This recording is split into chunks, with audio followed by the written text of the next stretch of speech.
Now, 6:45 on your Thursday. Every day, about 37 people in the United States die in drunk driving crashes. This is according to the National Highway Traffic Safety Administration. Now, Mothers Against Drunk Driving has been a leader in the fight to end impaired driving, and the nonprofit does have an event here in Colorado Springs this Saturday.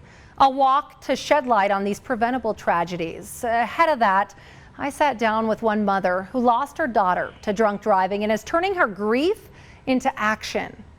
She can walk in a room and just light it up. That was her gift.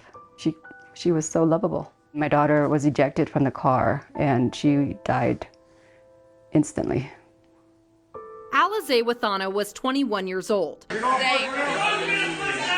After a night out with her friends, she got in the car with her ex-boyfriend. He was drunk behind the wheel, sped, lost control, and hit a tree. It has been 5 years since my daughter passed away.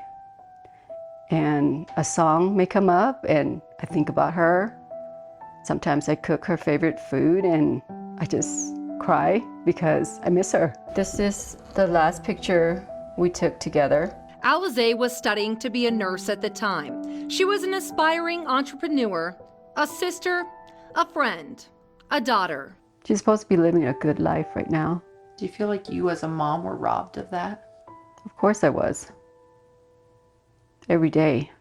Carell Ellis was the man behind the wheel when Alize lost her life. Police reports state that he was driving 75 miles an hour in a 35-mile-an-hour zone before losing control. His blood alcohol level at the time was reported to be more than twice the legal limit. And to sit and hear, you know, his family and friends plead for his freedom.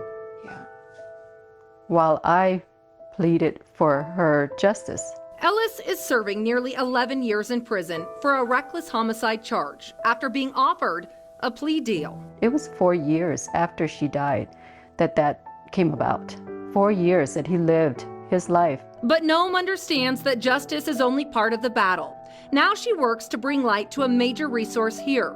Mothers Against Drunk Driving, or MAD. It's not just a group that works to put an end to impaired driving. They support families affected by a lifetime of grief. People around me love me, want to see me live for her.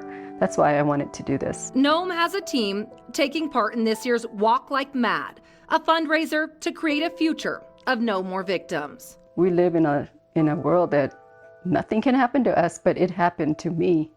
You know, it happened to my family. What message do you have for other parents out there who do have young kids? Your children, especially, be there for them. Be an open door for them to come into, always.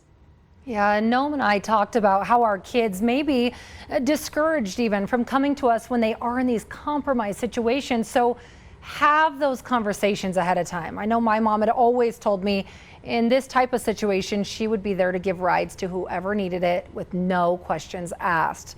Now, if you want to bring attention to this preventable tragedy, the MAD Walk this year, it is at Memorial Park. It's on Saturday, August 24th, in 2 days at 8 a.m. We do have the registration information and other ways that you can get involved at KOAA.com.